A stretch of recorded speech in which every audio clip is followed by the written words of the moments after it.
Assalomu alaykum hammaga. Bugun biz sizlar bilan bismillah deb lavash xamirda shashlichalar qilmoqchimiz.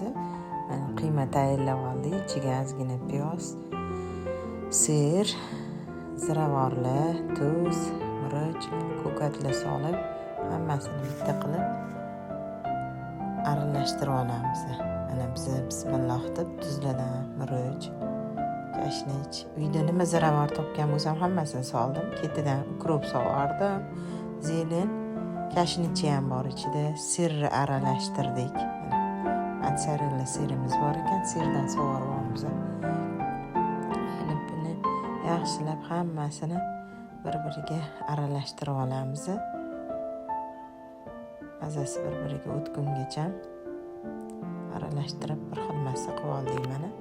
Lavashimizni xamirini yoyib, bir tekisda hamma yog'iga shu qiymamizni ajratamiz. Birinchisi, ikkinchi qavatni ustiga qo'ydik.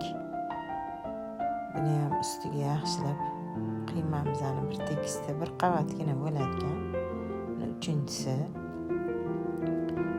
ustiga ham qiymalarni sovolib, mana qilib uzun qilib kesib boshlattirib yig'amiz. Yig'ib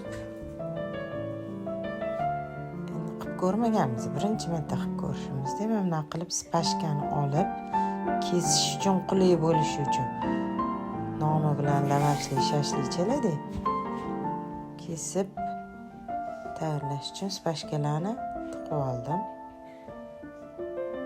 Endi yaxshilab bir tekisda kesishga harakat qilaman.